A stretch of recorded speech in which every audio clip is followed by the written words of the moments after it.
Je vais lancer un appel au chef de l'État et au gouvernement ivoirien. Monsieur le Président, convoquons-nous. Appelez tous les fils et toutes les filles de la Côte d'Ivoire, dont vous êtes le président, au nom de la santé mentale des Ivoiriens, au nom de la quiétude des Ivoiriens, au nom de la tranquillité des Ivoiriens. Asseyons et parlons autour d'une table, que nous puissions nous parler. L'histoire vous le revaudra. Bonsoir à tous, bonsoir à toutes.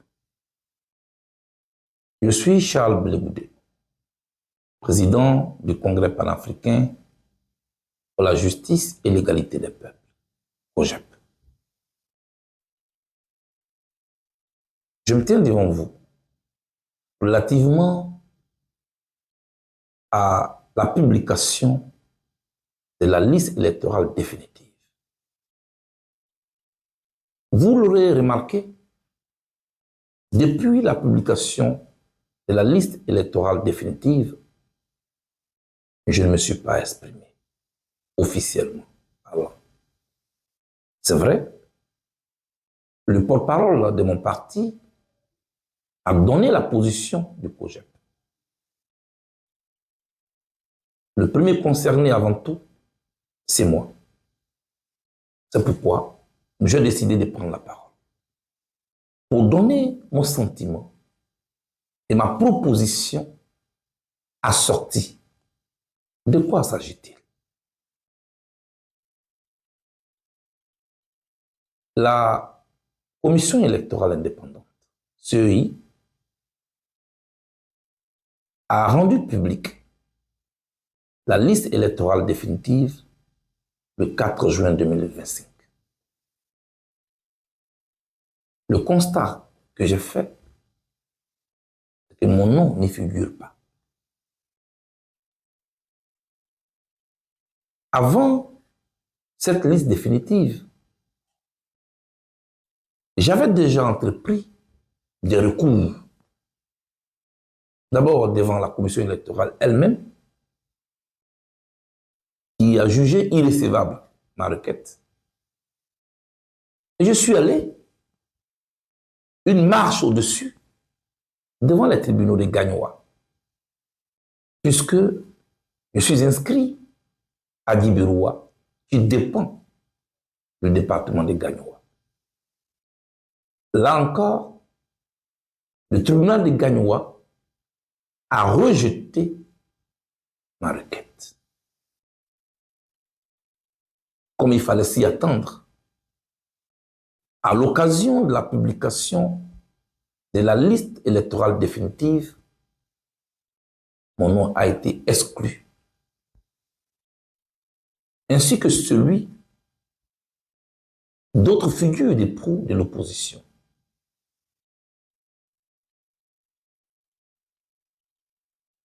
Je l'ai toujours dénoncé, cette radiation, qui est l'aboutissement d'un processus judiciaire dont j'ai fait l'objet. Ma condamnation à 20 années de prison.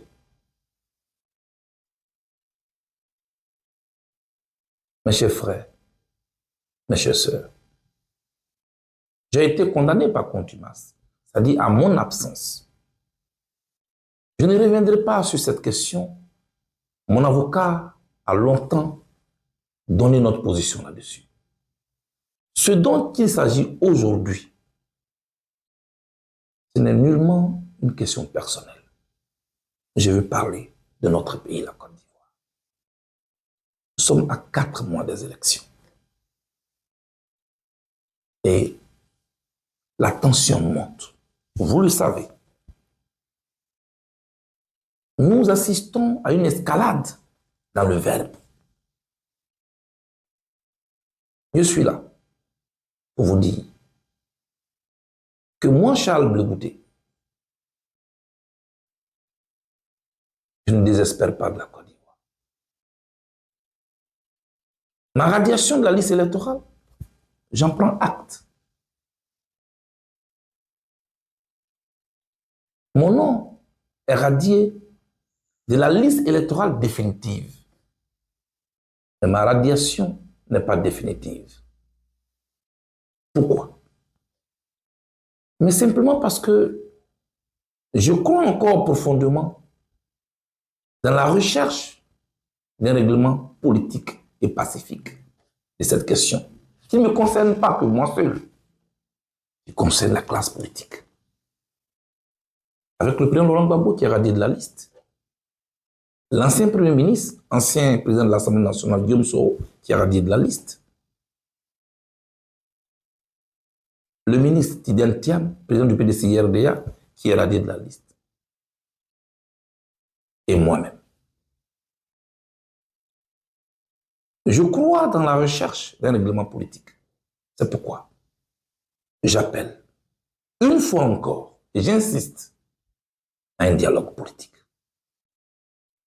On peut l'appeler comme on veut, un dialogue politique, des assises nationales, un conclave national. Toujours est-il que ce que l'histoire récente de notre pays nous recommande, à quelques 4 mois des élections, c'est que nous nous parlions. C'est que nous nous asseyions autour d'une table pour y déposer toutes les questions qui crispent l'atmosphère politique et qui risquent de nous entraîner dans une crise. Ce que personne ne souhaite. Au regard de la convocation de notre histoire récente, 2010, 2011, 2015, 2020, nous avons tous touché le fond. C'est pourquoi je n'irai pas chercher loin des références historiques. Je fais juste appel à notre histoire, que nous connaissons tous. Aller au dialogue pour régler les questions que je viens d'évoquer, que nous connaissons tous, ce n'est même pas une option, c'est un impératif. Au nom des Ivoiriens, au nom de ceux pour qui chacune de nos formations politiques porte un projet de société, au nom de la santé mentale des Ivoiriens, au nom de la quiétude des Ivoiriens, au nom de la tranquillité des Ivoiriens, asseyons et parlons. Pour moi, c'est la seule voie. Et c'est une voie unique. Elle est certes lente, parce que chacun de nous peut avoir une raison de n'être pas content. En premier, moi-même, dont le nom est rayé de la liste électorale. Parce que je l'ai toujours dit, je veux participer à cette compétition électorale. J'en ai le moyen politique, j'en ai le moyen intellectuel. Mais aujourd'hui, ce dont il s'agit, c'est que nous puissions faire preuve de dépassement pour ne pas offrir aux Ivoiriens et à notre pays un conflit, une crise des égos. Ce que je dis concerne le pouvoir en place, mais nous concerne aussi, nous les acteurs de l'opposition. Nous demandons déjà le dialogue, et je suis là pour insister. J'irai partout, rencontrer des personnes morales comme physiques, afin de nous aider à nous asseoir. Mais mon souhait le plus ardent serait que nous le fassions nous-mêmes. Vous le voyez, je ne suis pas dans une démarche solitaire qui consiste à un règlement de ma situation personnelle. Ma situation personnelle n'est pas au-dessus de la Côte d'Ivoire. Ce que je cherche, c'est un règlement global de la situation en Côte d'Ivoire. Mes chers amis, mes chers frères, n'oublions pas ce que nous venons à peine de vivre. C'est le lieu pour moi de lancer un appel aux extrémistes de tous bords. J'appelle donc à une désescalade dans le verbe. Parce que cette dernière semaine, le curseur est trop monté. Et si nous prenons garde, nous risquons de répéter notre histoire.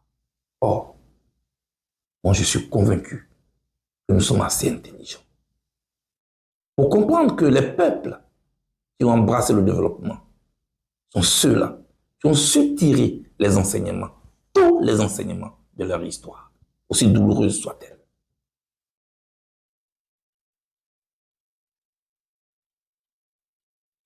Voyez-vous,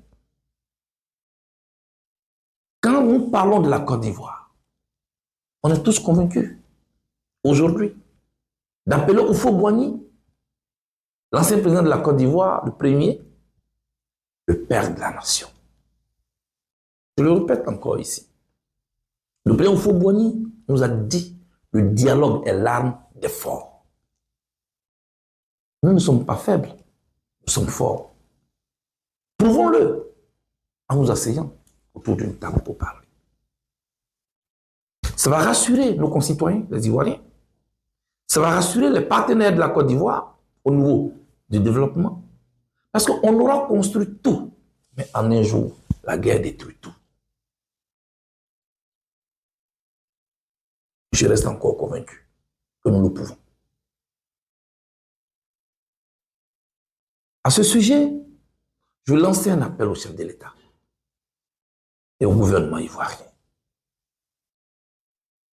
Monsieur le Président, convoquez-nous.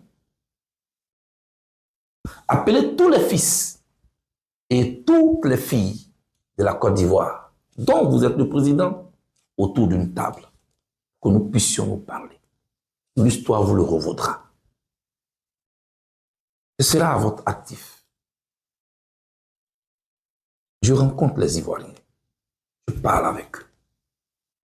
Dans les campements, dans les villages, dans les villes, dans les quartiers, ils sont inquiets. Ils n'ont pas la possibilité tous de venir sur les réseaux sociaux pour parler. Parce qu'ils n'ont même pas les moyens de s'offrir un repas. Et quelques petits moyens qu'ils ont, c'est pour se nourrir, c'est pour nourrir les familles. Ce n'est pas pour payer des gigas sur Internet et venir parler. Mais ils nous parlent parce que nous les rencontrons. Ils ont peur à l'approche d'octobre 2025. Ce n'est pas l'honneur de notre pays. C'est pourquoi j'insiste. Et je voudrais que vous puissiez user de votre leadership. Vous puissiez user de votre autorité pour nous convoquer. Que nous puissions nous parler. Les problèmes, ils sont nombreux. La révision de la liste électorale, le découpage électoral, la réforme de la CEI, la réintégration des figures politiques radiées de la liste électorale dont je viens de parler, autant de réformes dont nous pouvons parler. On ne finit jamais de construire un pays. La construction d'un pays est dynamique. Tous les problèmes que nous allons poser seront de deux ordres. Il y en a qui trouveront une solution immédiatement et d'autres, par contre, qui continueront certainement de faire l'objet de discussions. Mais au moins, on aura réussi à nous asseoir, ce qui pourra contribuer à baisser la tension, à rassurer les Ivoiriens. Tel est mon combat. Certains ne le comprennent certainement pas, mais j'insiste et je parle avec expérience. La Côte d'Ivoire vient de loin, de très loin. La Côte d'Ivoire, on ne peut pas la comparer aux autres pays de la sous-région. Nous sortons de plusieurs années, de plusieurs décennies, de crises graves qui occasionnent beaucoup de morts. J'ai été à la Cour pénale internationale. Pendant plusieurs années, j'ai fait l'objet d'un procès. On a parlé de la Côte d'Ivoire et de choses très négatives à l'égard de notre pays. À nous tous, je pense que ce n'est pas un honneur pour notre pays. Asseyons-nous et parlons-nous.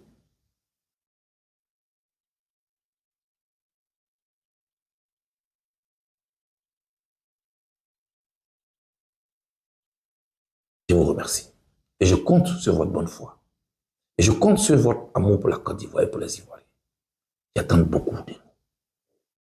Que Dieu épargne la Côte d'Ivoire d'une autre crise. Parce que nous aurons réussi à faire preuve de dépassement, nous asseoir, discuter pour trouver une solution aux questions pendantes dont nous voulons discuter. Que Dieu bénisse la Côte d'Ivoire. Dieu bénisse les Ivoiriens. Je vous remercie.